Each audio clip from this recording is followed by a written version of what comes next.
Graça e paz. Há duas palavras que Paulo chama atenção a Timóteo. Ele diz assim: prossiga na leitura. Depois ele diz assim: pregue a palavra. A expressão prossiga na leitura não é a leitura particular, é a leitura pública da palavra de Deus.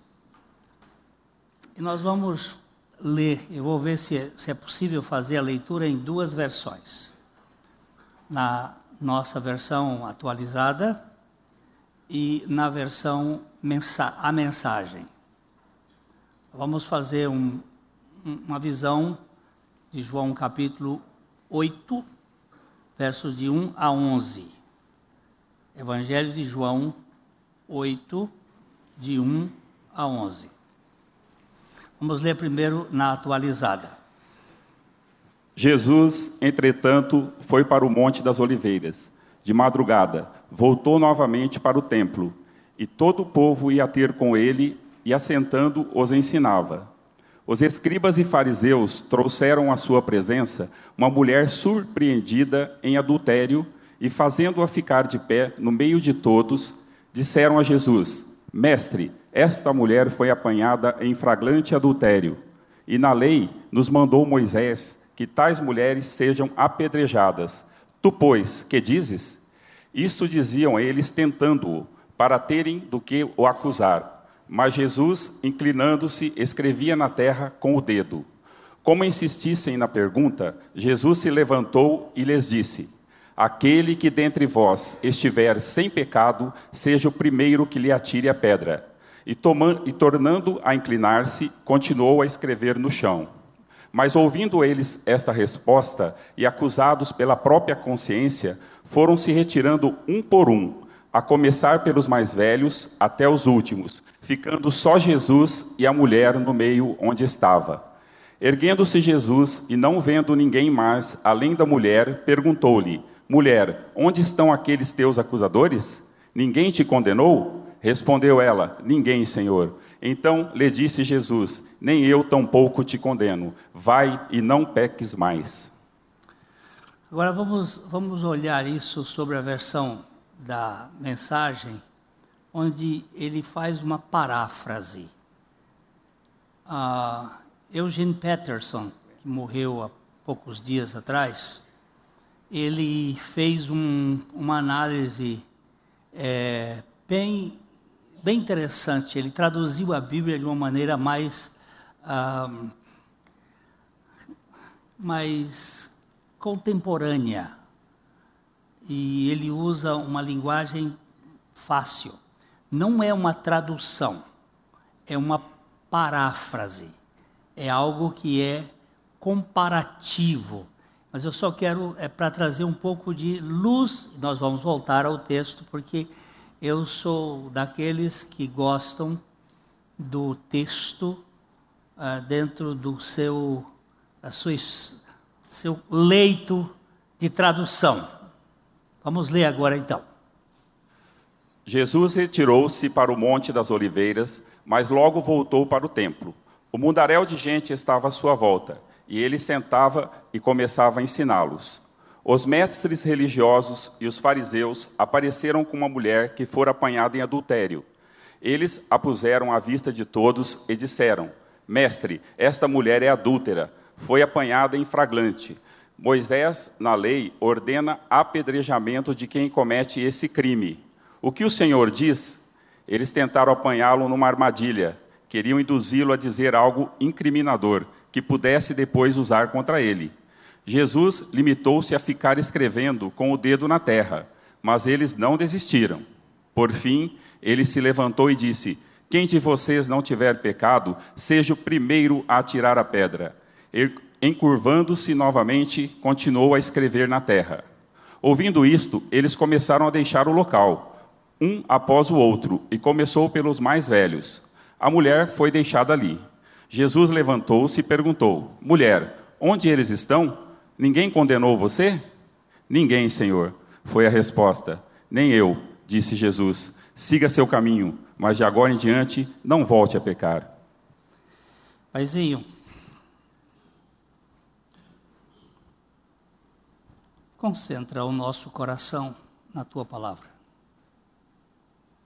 Dá-nos a graça de enxergar o caráter do Teu Filho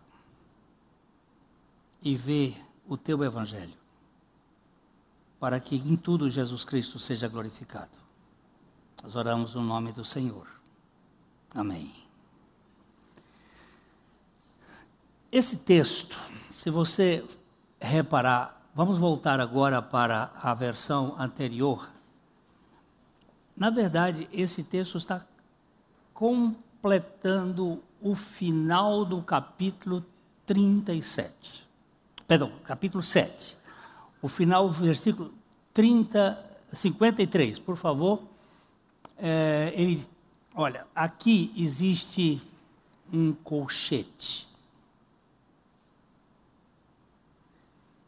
Quando existem esses colchetes, significa que esse texto, ele não faz parte de manuscritos utilizados por esta versão. Porque existem muitos manuscritos. Tem os manuscritos mais antigos, e este episódio pode ter acontecido em outra ocasião.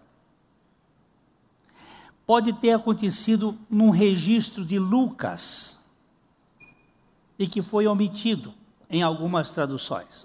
O fato é que é um texto claramente do caráter de Jesus. Eu estou dando essa explicação só para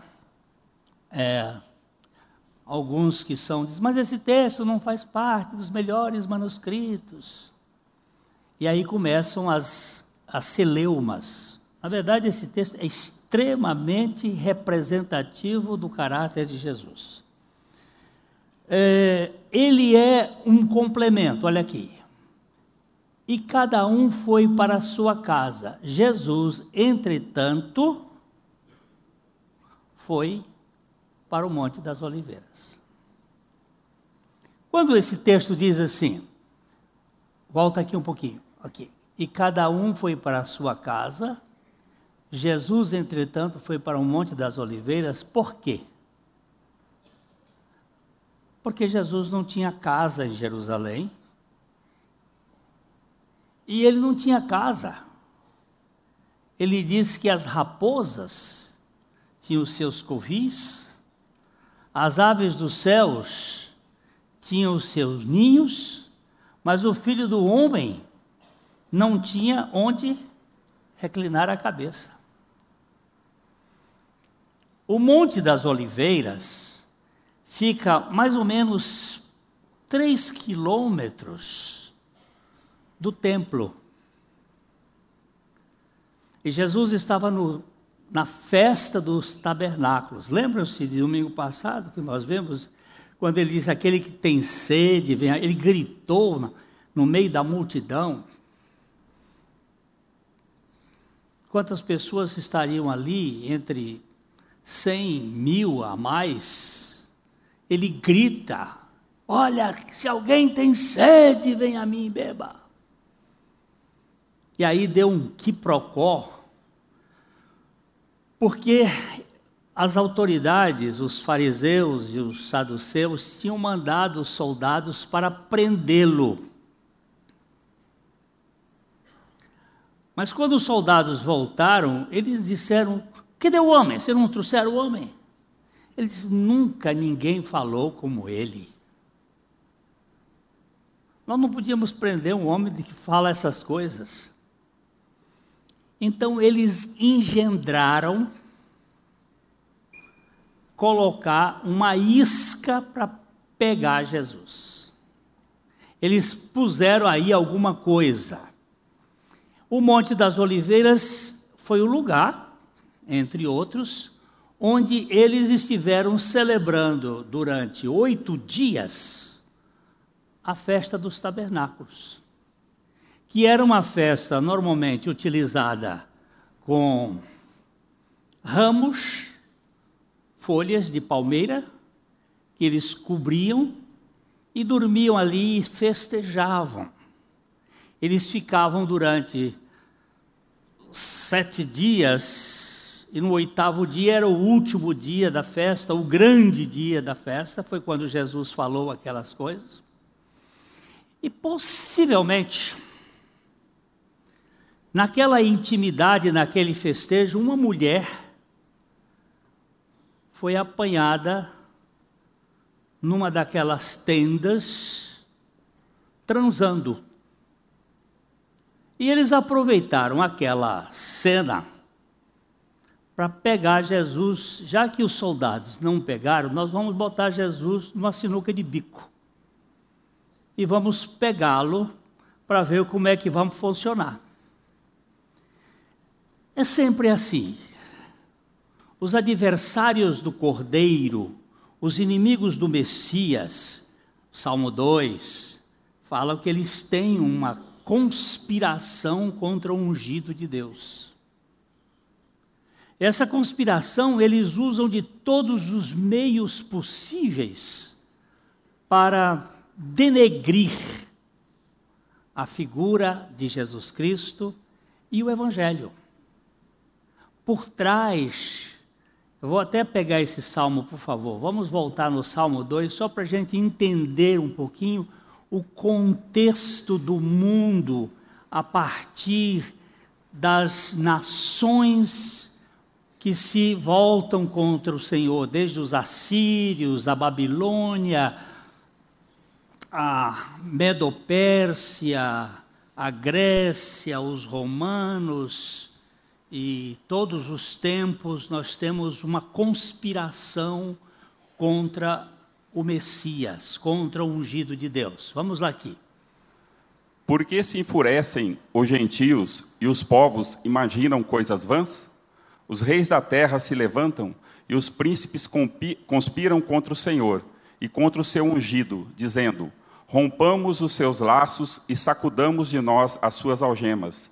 Ri-se aquele que habita nos céus, o Senhor zomba deles. Na sua ira, a seu tempo, lhe há de falar, no seu furor os confundirá. Eu, porém, constituí o meu rei sobre o meu santo monte Sião. Proclamarei o decreto do Senhor. Ele me disse: tu és meu filho, e hoje te gerei. Pede-me, e eu te darei as nações por herança e as extremidades da terra por tua possessão. Com a vara de ferro as regerás, e as despedaçarás como um vaso de oleiro. Agora, pois, ó reis, sede prudentes, deixai-vos advertir, juízes da terra. Servi ao Senhor com temor e alegrai-vos nele com tremor. Beijai o filho para que não se irrite e não pereçais no caminho, porque dentro em pouco se lhe inflamará a ira. Bem-aventurado todos os que nele se refugiam. Esse salmo tem alguns detalhes. Vamos baixar um pouquinho aqui. Lá do primeiro versículo, por favor, o primeiro versículo. Porque se enfurecem os gentios, os goíns, os povos. Porque eles se enfurecem, os povos, e imaginam coisas vãs, coisas perversas. Os reis da terra, os governantes da terra, eles se levantam. Os príncipes conspiram contra Jeová, contra o Senhor Jesus, contra o ungido, dizendo: vamos quebrar as suas algemas, os laços, vamos tirar essas prisões de Deus, vamos viver ao bel prazer. Eles consideram Cristo, o Evangelho, consideram a experiência do Evangelho como se fosse cerceamento dos direitos. Essa vida laissez-faire, laissez-passer, deixa como está para ver como é que fica. Essa vida porneia que existe hoje no mundo é uma forma de dizer: vamos quebrar os laços, vamos viver como a gente bem quiser, vamos viver a nossa vida como a gente quiser. E ele está dizendo: mas Deus do céu, aquele que habita nos céus, ele ri e zomba deles na sua ira a seu tempo, a ira de Deus, o dia da ira, vai haver um julgamento nesse mundo. E na sua ira, ele vai dar, no seu furor, e vai confundir. Eu, porém, constituí o meu rei. Esse meu rei é Jesus, o Cristo, o meu rei, sobre o meu monte santo, o monte Sião. E proclamarei o decreto do Senhor. Ele me disse, tu és meu filho, eu hoje te gerei. Por favor, aperta aqui, aqui nessa cruzinha, que nós vamos para Atos. Olha aqui, Atos 13:33. Quando ele se refere, quando foi que Jesus foi gerado? Tu és meu filho, eu hoje te gerei. Jesus foi gerado 2 vezes. Ele foi gerado no ventre de Maria, como o filho do homem, filho de Deus encarnado, e ele foi gerado como filho de Deus no ventre da terra, quando ele foi ressuscitado dentre os mortos. Como Deus a cumpriu plenamente a nós, seus filhos, ressuscitando a Jesus, como também está escrito no Salmo 2, tu és meu filho, eu hoje te gerei. Esta geração aqui é a geração que nos dá vida eterna, que nos dá salvação. A primeira geração, foi quando ele entrou na terra, se tornou um homem para ir para a cruz. Porque lá na cruz ele precisava tratar com esse bandido aqui. Ele precisava fazer morrer esse cara. E este. E esta. E esta e esse auditório todo. Ele tinha um objetivo de nos levar a morrer com ele. Para quê? Para que ele viesse ser a nossa vida. O evangelho é isto. Mas existe uma conspiração. E é uma forma de querer botar Jesus num lugar que ele não tenha saída. Mas ele diz aqui, ó, tu és meu filho, pede-me, e eu te darei as nações, não só Israel, mas as nações por herança, e as extremidades da terra por tua possessão. E aqui ele já vai falar do reino milenar, com vara de ferro as regerá, e as despedaçará como um vaso do oleiro. Aí já vamos para o campo mais amplo. Mas eu quero voltar agora para o outro texto que nós estávamos lá. Jesus, vamos voltar para João, capítulo 8.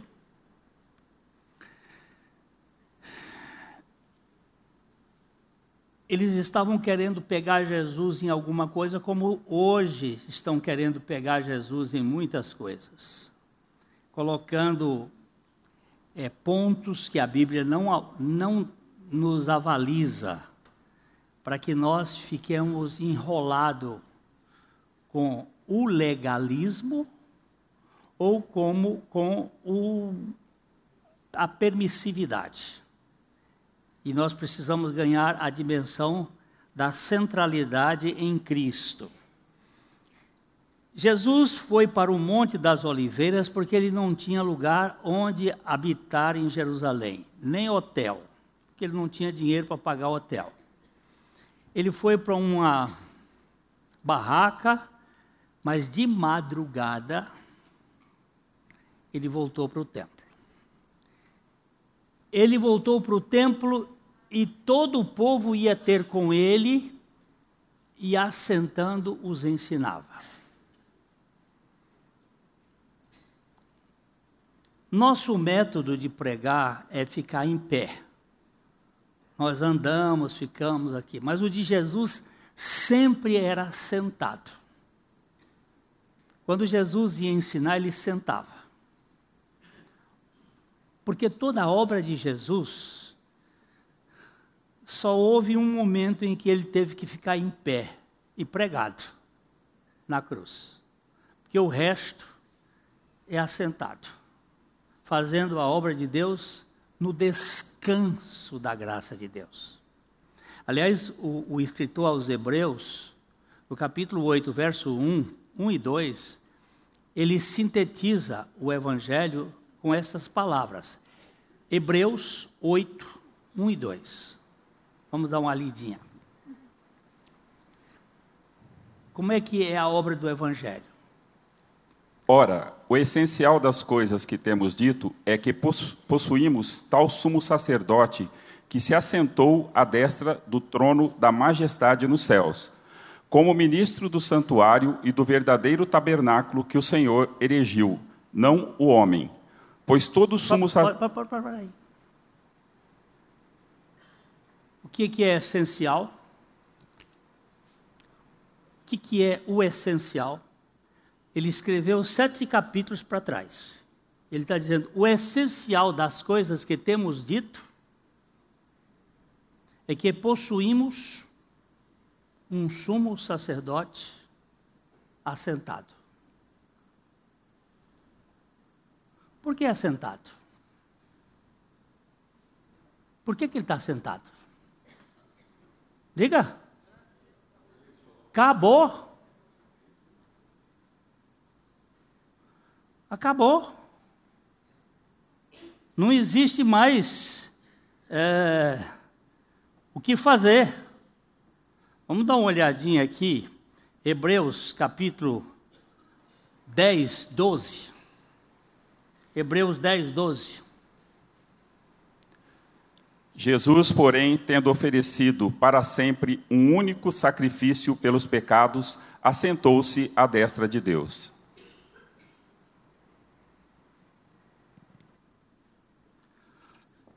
Eu vou só mexer aqui para vocês. Você que cometeu um pecado e está tentando arranjar um outro meio de encontrar a libertação desse pecado, você está perdendo tempo. Porque já foi resolvido o assunto. Jesus, porém, tendo oferecido para sempre um único sacrifício pelos pecados, assentou-se à destra de Deus, aguardando daí em diante até que os seus inimigos sejam postos por estrado dos seus pés. Porque com uma única oferta aperfeiçoou para sempre quantos estão sendo santificados. O rei Carlos V da Espanha cometeu um adultério. E ele pediram para que ele pagasse uma penitência para o seu pecado de adultério. E foi contratado o pintor grego para pintar o sacrifício de Jesus, como penitência pelo seu pecado.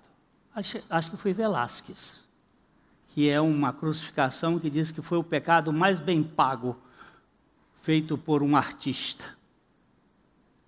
Isso é idiotice, isso é estupidez. Pode ser que a arte tenha ganho, mas a teologia se perdeu, porque Jesus realizou uma obra perfeita. Ele não veio para fazer remendos, ele veio para resgatar totalmente o culpado, para não deixar margens. Por isso ele está assentado.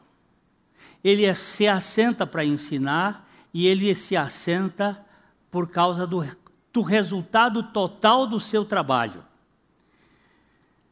Na madrugada voltava novamente o povo para ouvi-lo bem cedo, e os escribas e fariseus, versículo 3, capítulo 8, aí estamos voltando, 8, não, mas é 8 de João, querida, João 8. Os fariseus queriam agora pegar Jesus. O que eles fizeram? A mulher tinha cometido adultério. Vamos trazê-la e vamos colocar. Aqui nós temos que colocar a justiça em xeque com a misericórdia. Como é que elas vão se relacionar? Justiça e misericórdia. Os escribas trouxeram à sua presença uma mulher surpreendida em adultério. fazendo-a ficar de pé no meio de todos. Ali estava uma grande multidão. O pessoal diz que o povo vinha para ouvir. Eles aproveitaram aquela reunião em que Jesus estava no templo, assentado e ensinando o povo, quando pegaram a mulher e trouxeram. E puseram em cima de Jesus, chegaram para Jesus e disseram: mestre. No capítulo anterior, no dia anterior, eles tinham chamado Jesus de embusteiro. Esse embusteiro, enganador, agora eles estão chamando de mestre. Isso é a característica de um religioso. Ele, pelas costas, ele faz uma coisa, ou até para acusar, mas ele é cheio de negociata. Faz os negócios para poder levar vantagem. Mestre, esta mulher foi apanhada em flagrante adultério. E na lei de Moisés, na lei nos mandou Moisés que tais mulheres sejam apedrejadas. Agora tem uma cruzinha aqui, nós vamos apertar na cruzinha e vamos lá para Deuteronômio. Vamos primeiro para Levítico capítulo 20, verso 10. Vamos ver como é que diz a lei. Olha o que diz a lei. Se um homem adulterar com a mulher do seu próximo, será morto o adúltero e a adúltera.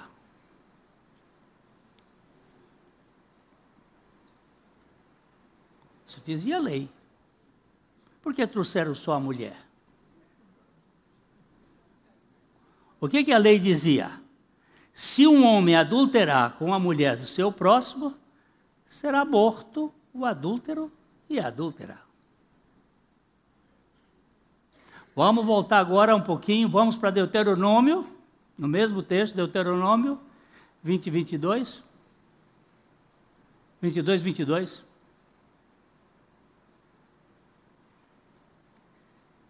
Se um homem for achado deitado com uma mulher que tem marido, então ambos morrerão. O homem que se deitou com a mulher e a mulher. Assim eliminarás o mal de Israel. Se houver moça virgem, desposada, já está comprometida, e um homem a achar na cidade e se deitar com ela, então trareis ambos à porta daquela cidade e os apedrejareis até que morram. A moça, porque não gritou na cidade, e o homem, porque humilhou a mulher do seu próximo. Assim eliminarás o mal do meio de ti. Se esse negócio fosse usado hoje, ia acontecer um bocado de coisa, né? Não sobrava quase nada. Se essa mesma lei fosse aplicada agora. Mas isso não é da lei apenas. Isso não é só do tempo de Moisés para cá. Antes da lei já existia isto. Vamos ler Gênesis 38, 24. O primeiro adultério da Bíblia foi o adultério de Judá com Tamar, a sua nora, que ele não queria dar o outro filho para ela, e ele adulterou. E olha a ordem, como é que foi. Passados quase 3 meses, foi dito a Judá: Tamar, tua nora, adulterou, pois está grávida. Então disse Judá: tirai-a para fora, para que seja queimada. Em tirando-a, mandou ela... Pode ler. Mandou ela dizer a seu sogro: do homem de quem são essas coisas, eu concebi. E disse mais: reconhece de quem é este selo, e este cordão, e este cajado? A Tamar, ela... tinha o filho de Judá que estava sendo oferecido, que devia casar-se com ela, E ele não queria dar mais o filho para ela. E o que ele fez? Ela, para não ficar na situação, porque o Onã, que era um pornógrafo, e ele tinha relação com a Tamar, e depois ele derramava o sêmen. Ele não queria ter filhos, ele derramava o sêmen. Uma espécie de camisinha moderna. Ele derramava o sêmen na terra, para não gerar filhos. E agora ela tinha que se casar, porque ela tinha que ter filho, tinha que trazer filhos à família, e eles montaram um esquema para que não houvesse, e aconteceu o seguinte: ela se colocou na frente de uma região como uma prostituta, e quando o sogro passou, ele disse, mas vamos para a cama. Ele foi, e ela pediu como pagamento um selo, um cajado do sogro, e ele disse que ia mandar um cabrito para ela pelo pagamento. E ela sumiu, e outra vez, quando ele foi procurar, ela não estava lá para dar, e ela ficou com o selo na mão, com a evidência.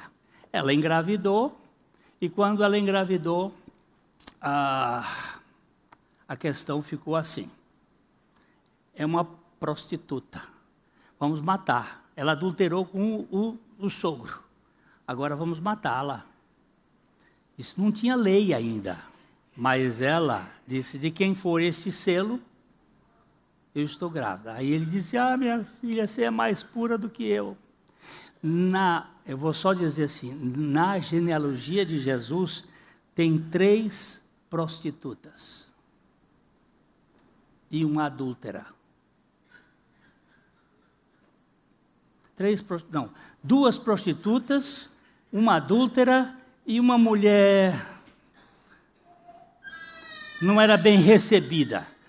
Tinha Tamar, tinha a prostituta Raabe, e tinha Jezabel. E tinha Ruth, a Ruth não era prostituta, mas andou descobrindo o pé do homem lá de noite, fazendo uma jogada. Tinha lá suas intenções de segunda classe. Agora vem aqui uns caras querendo colocar o ruim em cima da carniça, aquilo que vai cheirar mal. Agora, como é que Jesus ia resolver essa questão? Como é que Jesus iria ver isto? Ele escuta: mestre, esta mulher foi apanhada em flagrante adultério, e a lei nos mandou, Moisés, que tais mulheres sejam apedrejadas. Tu, pois, que dizes? Se ele dissesse, está tudo bem? Eles iam acusá-lo de que ele era contra a lei. Se ele dissesse, não mata, cadê a misericórdia? Mas isso era jogo, porque as pessoas gostam de colocar situações para nos criar problemas. Jesus dizia,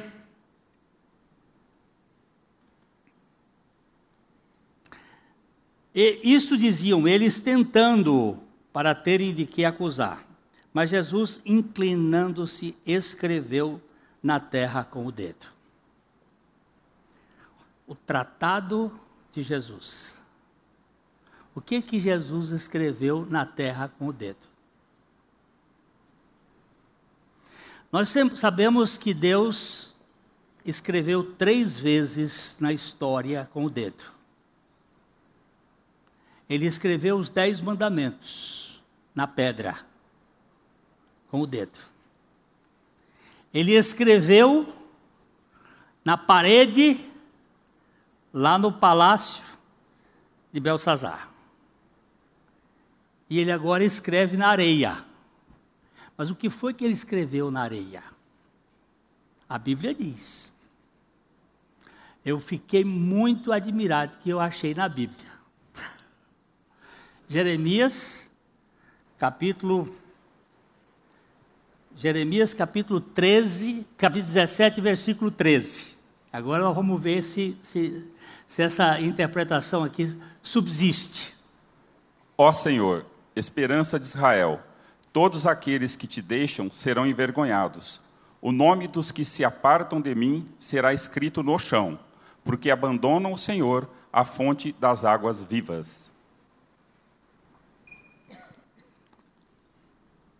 Vocês se lembram que o Senhor havia dito: se alguém tem sede, venha a mim e beba. Capítulo 7, 37 de João. Se alguém tem sede, venha a mim e beba. Isso dizia ele com respeito ao Espírito Santo, que haviam de receber os que nele crescem, porque o Espírito Santo até aquela ocasião não tinha sido recebido. E agora eles vêm com uma coisa por entre os dedos. E esse texto, ó Senhor, esperança de Israel, todos aqueles que te deixam serão envergonhados. O nome dos que se apartam de mim será escrito no chão, porquanto abandonam o Senhor, a fonte das águas vivas. É uma interpretação. Isso não está na Bíblia, mas eu acredito que Jesus escreveu o nome deles. Ele escreveu: vocês, religiosos, de carteirinha, estão se perdendo na aparência. Vocês só se preocupam com a exterioridade.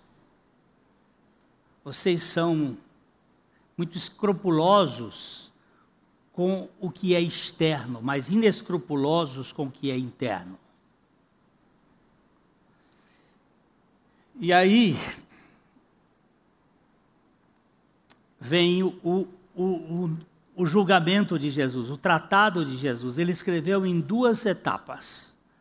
A primeira etapa, ele ficou absorto no chão, escrevendo. Existem vários autores, como Orígenes, como Agostinho, que eles tentam explicar o que Jesus teria escrito, etc. Mas saber que o meu nome está escrito no livro da vida me dá uma segurança. Mas ele não foi escrito com o dedo, ele foi escrito com o sangue do Cordeiro.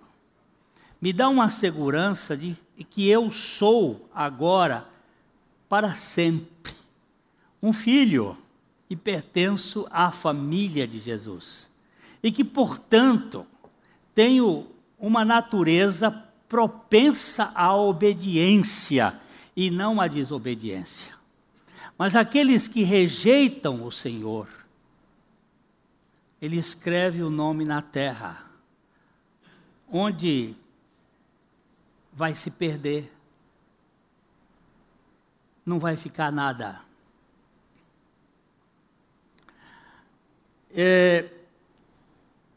Jesus, inclinando-se, escrevia na terra com o dedo. Como insistisse na pergunta, Jesus levantou-se e lhe disse: aquele dentre vós que estiver sem pecado, seja o primeiro que lhe atire pedra. A lei dizia que as testemunhas teriam que ser as primeiras a jogar pedra. E agora Jesus colocou o problema no lugar certo. Você que vive acusando os outros, que tem como profissão especial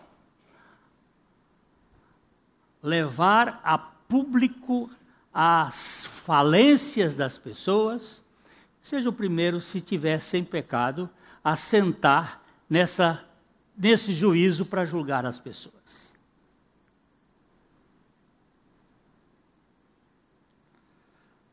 há uns 30, 40 anos atrás, uma irmã aqui nessa igreja, ela teve um sonho. Este sonho, vou pedir um aqui para abrir. Esse sonho era o seguinte: ela estava assistindo, vendo o arrebatamento dos santos. Ela via, e ela disse naquele sonho que ela me viu sendo arrebatado. Digo, olha aqui, Pereza, pelo menos no seu sonho eu já fui arrebatado e não arrebentado. E ela via as pessoas subindo, de repente ela não subiu, ela ficou.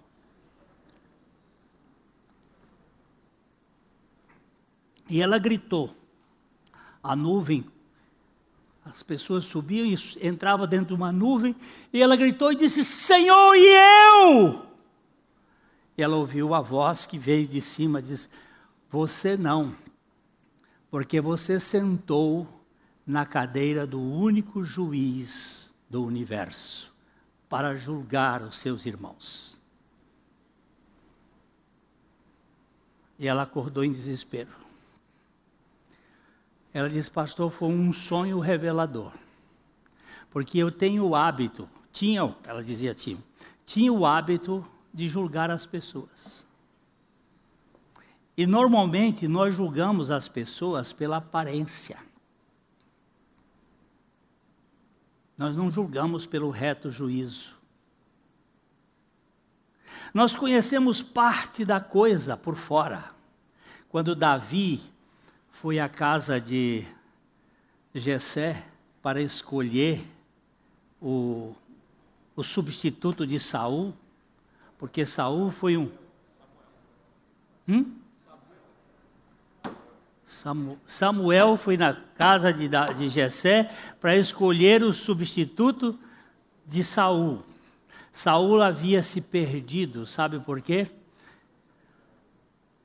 Deus havia dito, olha, vocês têm que matar os amalequitas, vocês têm que acabar com os amalequitas. Outro dia um cara me procurou e disse assim, pastor Glênio, o senhor não acha que Deus é injusto mandando acabar com os amalequitas? Eu disse, como é que você ficaria se você tivesse uma gangrena no seu pé, na sua mão, que está subindo para o seu corpo, e o médico dissesse assim, olha, vamos ter que amputar aqui a mão. Como é que você fica? Você prefere perder a mão ou quer que a gangrena tome seu corpo e coma todo? É maldade cortar a mão gangrenada?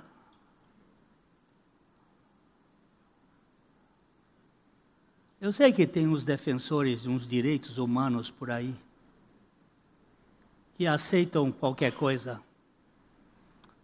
mas o que está podre tem que ser cortado. E Deus disse a Saul, eu quero que você elimine. E o Saul chegou lá, viu umas ovelhas, e viu uns bois, e viu um gado, e ele disse assim, isso aqui é coisa boa, eu preciso disso aqui para levar essas ovelhas para o sacrifício, porque assim as minhas ficam sobrando. Eu trago as ovelhas dos amalequitas e também o Agag, o rei amalequita, ele era essa história de sindicato, ele fazia parte do mesmo sindicato do rei, vamos preservar. E Deus disse para ele o seguinte, que ele está mais interessado na obediência do que nos sacrifícios. E que a desobediência é como o pecado de feitiçaria.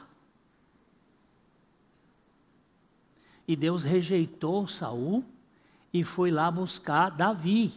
Mas Samuel não sabia quem era. O Jessé tinha 7 filhos, guapos mancebos, cada um mais bonito, tipo de... Como é que é essa turma bonita de homem que fica nas... Como é que é isso aí? Manequim, não, modelo. Eram 7 modelos. Galãs. Aí vem o primeiro, ele olhou, o cara era lindo, alto, bonito, ele disse, sem dúvida é esse. Deus disse, não, não é esse não. Veio um segundo, e ele, outro mais bonito, esse aqui, não. Deus, não, esse também não.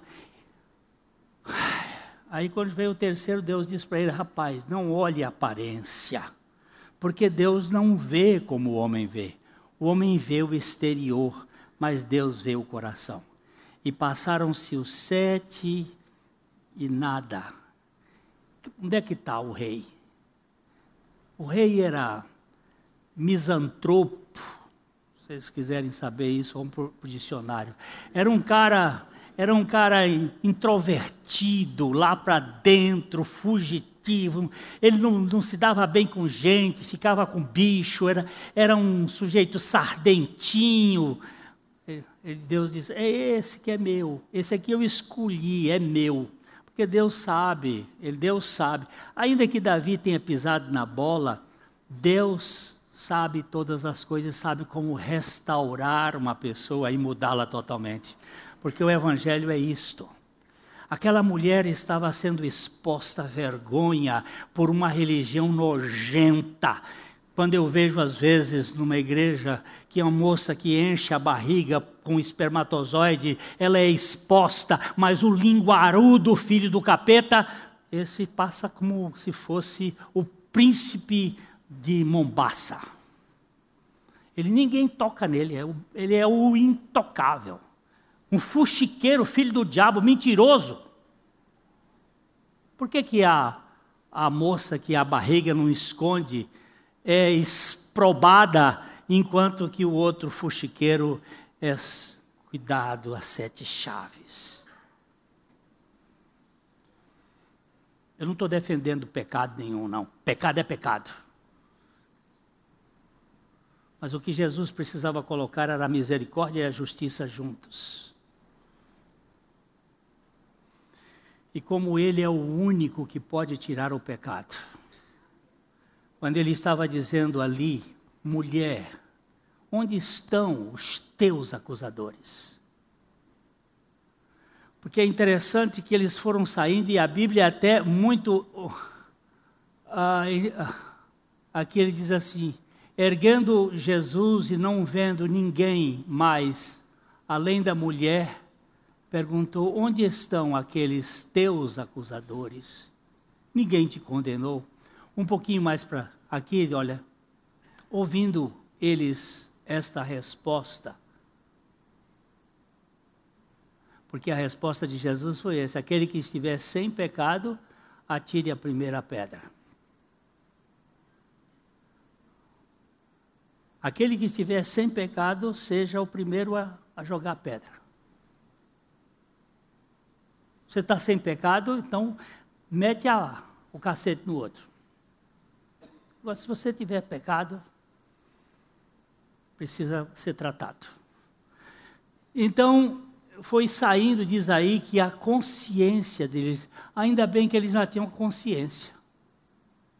Acusados pela própria consciência, foram retirando-se um por um, a começar pelo mais velho, pelos mais velhos, até os últimos, ficando só Jesus e a mulher no meio da multidão.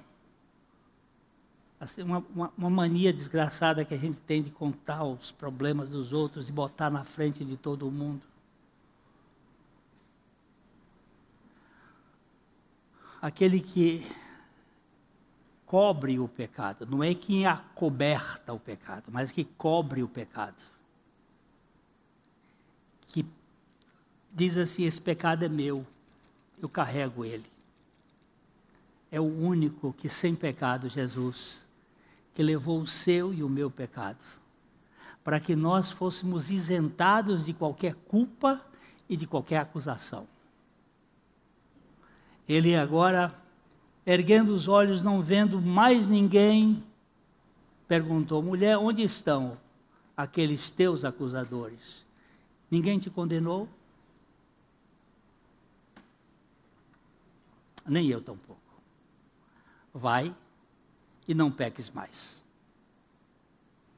O Evangelho trabalha com o perdão absoluto.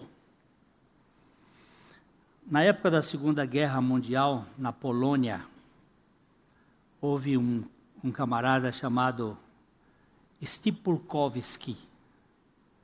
Ele e mais 6 amigos foram apanhados num local onde eles não deveriam estar.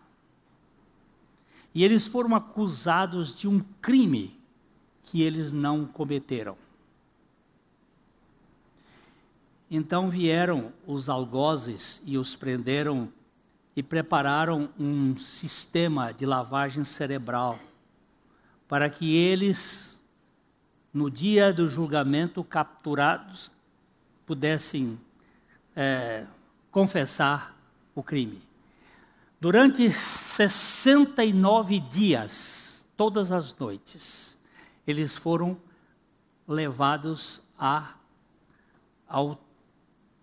lavagem cerebral. Os 6 confessaram o crime, que nunca cometeram. E Stipulkowski não. Por quê? Porque todas as vezes que os carrascos, os preparados para fazer o julgamento, diziam assim: você fez tal coisa. Ele dizia: é verdade, mas Jesus já me justificou. Você é um ladrão. Ele disse: é verdade, tenho natureza para isso, mas Jesus já me justificou. Você é um adúltero. É verdade, mas Jesus já me justificou.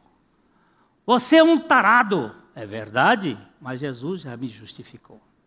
E por aí ele ia, e nenhuma vez eles conseguiram que ele dissesse: não, eu estava lá fazendo a coisa errada, porque ele não se entregou a uma autojustiça, mas à justiça de Cristo. Mas Jesus já me justificou. E quando ele foi levado perante o tribunal, ele foi absolvido por unanimidade. Como pode ser isto? Quando nós saímos de cena e nos colocamos na dependência da justiça de Cristo, é Ele que me justificou. Não são os meus atos. Há um tempo atrás, alguém disse assim: não saia dessa reunião agora, Glênio, porque você vai ser o prato do dia depois. Vão falar mal de você. Quando a gente... aquelas brincadeiras, quando é o primeiro para sair do grupo, não sai porque senão vão falar mal de você. Eu digo: então eu vou ficar, que eu quero ajudar a falar melhor, porque vocês não sabem tudo a meu respeito. E se vocês quiserem alguém que pode dizer o pior, sou eu mesmo. Mas Jesus já me justificou. Eu sou um justificado. E debaixo da justiça de Cristo, nós não precisamos ter preocupação com o que dizem. Disse assim: Glênio, você é um ladrão. Eu digo: pois não é que é verdade, eu já roubei bastante no passado, mas tenho a natureza de roubar. Mas Jesus já me justificou. E não preciso dizer: não, eu sou um homem honrado. Porque eu não sou honrado, eu sou um justificado. Não me venham querer dar um título de cidadão honorário de Londrina para mim, porque eu não mereço título nenhum. Eu sou cidadão da Sião Celestial, por misericórdia e graça. Não por mérito, mas por graça. E você, para viver tranquilo, debaixo deste mundo de acusações, só pode viver se estiver debaixo da suficiência de Jesus Cristo. Caso contrário, vão acabar com a sua vida, com a sua alegria. Quem é você? Eu sou o pior dos pecadores, justificado pelo grande Salvador. A mulher recebeu de Jesus o veredito: nem eu tampouco te condeno. Vai e não peques mais.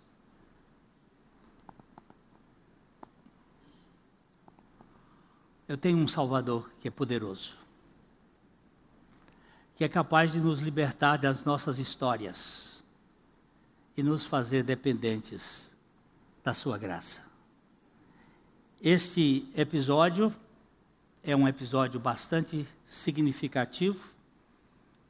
Eu considero aqui a centralidade do Evangelho de João, no sentido de que ele revela o caráter de Jesus. Perdoar e dar condição a você não viver mais no pecado. O pecado ofende a Deus. Santo Anselmo disse que se o inferno estivesse de um lado e o pecado do outro, eu preferia ir para o inferno a pecar conscientemente contra Deus. Isto é sério. Senhor, eu não tenho condições de não pecar, mas o Senhor me dá a condição de depender de Ti mesmo e de viver na Tua dependência, para a Tua glória, porque é assim que o Senhor quer que nós vivamos. Onde estão os Teus acusadores? Ninguém te condena?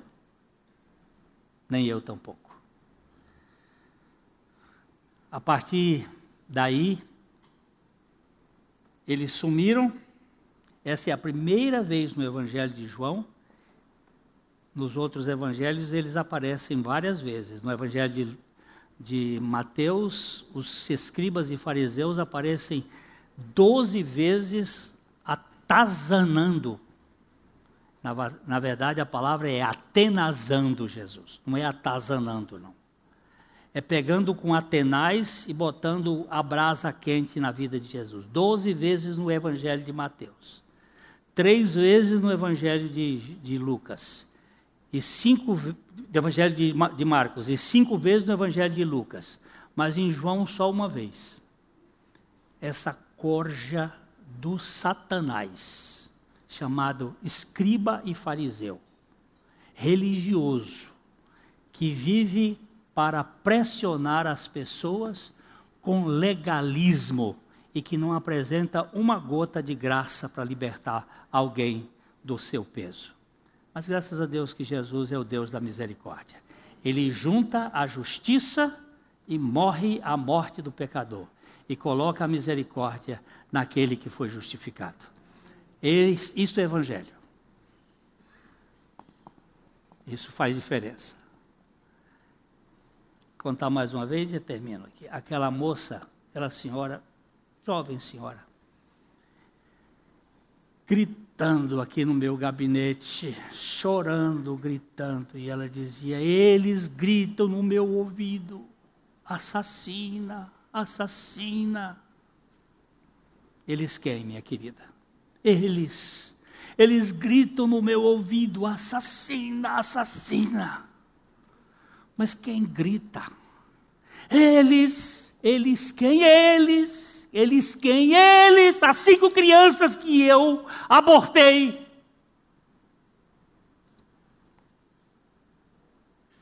Assassina, assassina. Tarja preta todo dia. É pecado? É pecado. Aborto é pecado. É uma criança, é uma pessoa. Não venha com essa para cá, não. É pecado. Mas tem alguém que pode resolver pecado. Ele tomou sobre si o nosso pecado. E depois de um tempo abrindo a Bíblia com aquela moça, eu vi um raio de luz no seu sorriso. Como dizendo assim, aqui foi apagado. Não tenho mais uns meses depois eu a batizei aqui. Ela viveu conosco mais uns 15 anos e Deus a levou para Ele. Sua mente cauterizada ou sua mente culpada, só pode ser resolvida com o Cordeiro de Deus, com a obra que foi feita. O próximo passo que nós vamos ver aqui é Jesus dizendo assim: olha, eu sou a luz do mundo. Quem me segue não andará em trevas, mas terá a luz da vida. Ele continua ensinando no templo. E ele vai continuar ensinando nas nossas vidas. O Evangelho não é viver no pecado. Eu sei que tem gente que diz assim: não, ele é meu salvador, mas eu vou viver no pecado. Não, você está errado. O pecado é ofensivo a Deus. E eu preciso ganhar essa dimensão. Eu vou falar mais uma vez isso aqui, porque eu estou olhando para minha esposa, eu tenho sofrido com ela esses dias todos. Minha esposa, ela teve uma doença chata que chama herpes zoster. Pensa numa coisa que dói. E sabe por quê? Porque ela e eu desobedecemos o nosso médico que disse em agosto do ano passado: vacinem contra herpes zoster. Vão e vacinem, porque depois dos 50 anos, quem teve cobreiro, sabe o que é cobreiro? Varicela, catapora. Quem teve essa coisa, tem o vírus aí dentro. E é só baixar a imunidade e o bicho pega. E nós, não pega em nós. Não pega em nós. Nós somos fortes. E a negócio é cara. Aí nós ficamos passando. Minha esposa já tem dito assim: se arrependimento matasse. Agora eu vou dizer uma coisa: não brinque com o pecado. Não faça brincadeira com o pecado. Porque pecado é coisa séria. Tirou o casal do jardim do Éden. E o menor que seja, nos tira do reino do céu se não estiver debaixo da graça de Cristo Jesus. Não, isso aqui eu levo. Não leva. Senhor, eu estou aqui como um indigno, dependendo da tua misericórdia e graça. Por favor, leve isso a sério. A Livraria PIB Londrina procura selecionar cuidadosamente seus títulos e autores a fim de oferecer um conteúdo alinhado com o Evangelho de Jesus Cristo. Bíblias, livros de teologia, devocionais, literatura infantil, biografias, comentários bíblicos e muito mais. Dispomos também de um acervo de CDs e DVDs das mais de 5.000 mensagens ministradas na Primeira Igreja Batista em Londrina. Visite a Livraria PIB Londrina e conheça ainda mais. Livraria PIB Londrina, de segunda a sexta, das 13h30 às 18 horas. Endereço na Avenida Paraná, 76A, próximo ao Calçadão, bem no centro de Londrina. Ligue para 3372-8921 ou acesse o site www.livrariapiblondrina.com.br.